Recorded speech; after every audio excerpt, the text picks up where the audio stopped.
So this video is really for those owners of a Leyland Daf T244. About a month ago I changed the diaphragm on an injection pump. Now if you don't know, these are serviceable items. It's very easy to miss it.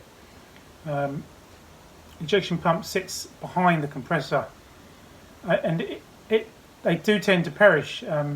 Most people that I know of that have investigated have found it perished and replaced it. Now if you find your truck's a bit low powered, that's probably just the Leyland Daf T244. They look about 145 horsepower. It's not a lot. Off-road it's fine, but certainly cruising on motorways and up hills it's a little bit underpowered. It's quite likely if you bought an old one from the army, your diaphragm is perished and needs replacing. In this video I'm going to show you how to do it. It is a bit of a fiddly job. It does take a little while, and I've kept this video, it's kind of full length, but I have sped up a lot of the footage just to kind of show you how much of a pain of a job it was. I do know some people say it's not that bad a job. Maybe they used different tools to what I had with me. I used standard spanners. I think maybe if you've got some kind of crank spanner or a crow's foot, you might be able to find access a little bit easier. I struggled to get the spanner in and get any leverage on it. I ended up using a zip tie tied to the spanner so I could put some leverage from over here and pull the spanner around. So I won't talk anymore. Here's the video. It's a simple enough job, it's just fiddly. Now I have changed one of these on an injection pump that was in front of me on the bench. It took me literally 1 minute. So the difficulty really is only in that the diaphragm and springs all want to fall out on you, and you've got the compressor in front of you which gets in the way. But it's certainly a job you can do. You're probably going to drop lots of things, so probably a good idea to put a mat on the floor so when you drop stuff you can easily see what you've dropped. What does the diaphragm do? So when you increase engine RPM, the turbo starts to spool up, and this diaphragm senses the pressure from the turbo and increases your fueling. If the diaphragm is perished, as it probably is if it's not changed it, then it's not doing its job in increasing your fueling, so you're not getting the benefits of your turbo. So I'll stop talking, show you the video, and if you haven't already changed your diaphragm, probably should. So today we're going to be replacing this diaphragm on the CAV pump.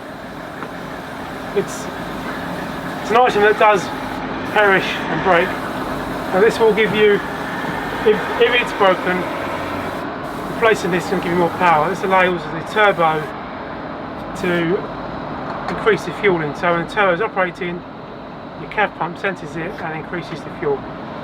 Now the diaphragm sits down here. It's a little bit fiddly to get to. You're going to need an 8mm spanner, a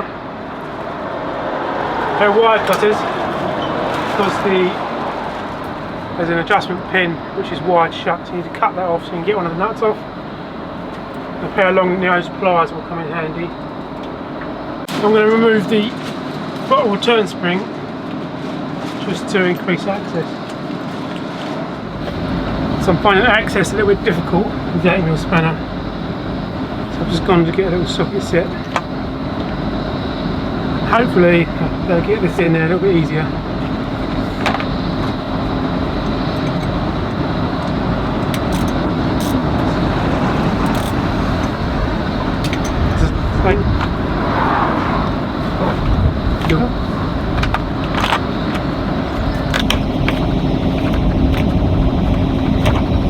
So now I can't get my little sockets in there, it's just the space is too tight. So we're going to carry on with the spanner.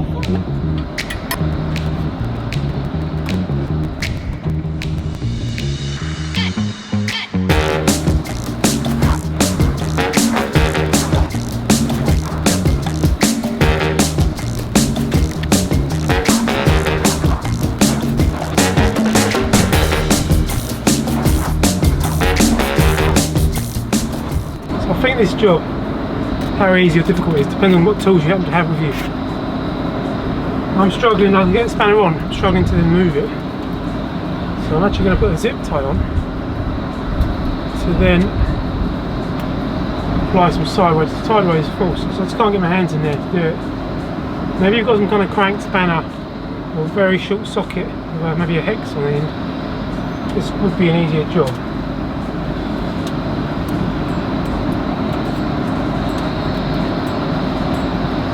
Right, so having just opened this up, we can see that the diaphragm, just try and focus on that, the diaphragm is perished and broken. So we'll continue to remove that and replace. So you can see the perished diaphragm there. Now as I took it out, one of the springs came out. One of them stayed in the housing. And this pin here wants to slide out. Whether it'll come out all the way and fall out, I don't know. But I'm trying to avoid it coming out.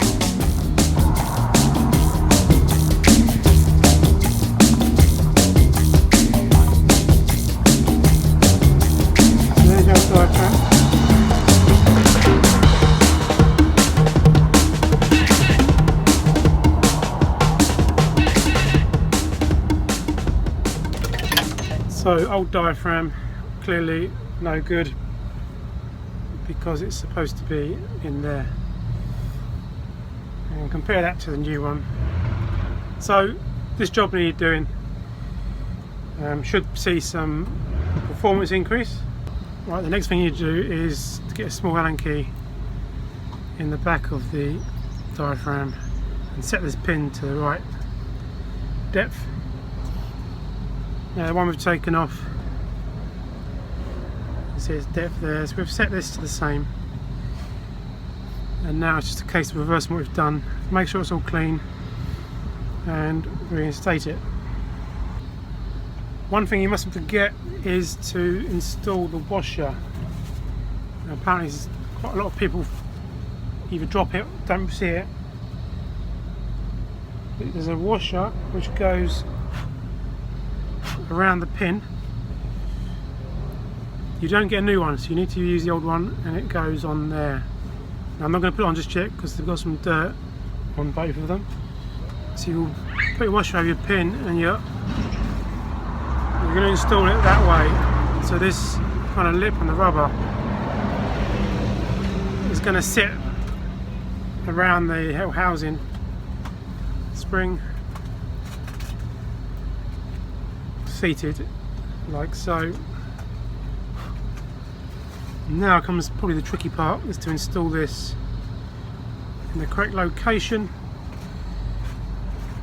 and then get this housing and spring on the back of it without it all trying to jump out. Pin back.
So job complete. That was much harder than I expected, really fiddly. Yes, I dropped a few things a number of times. I tried a number of different options, method to assembly, and the best one was to assemble everything together and including the housing and then put it all on. It's a bit tricky, you need to line up the two pins so that one pin is touching the other one. But done. Only thing left to do now is to do a leak check and make sure there's no leaks, and that's it.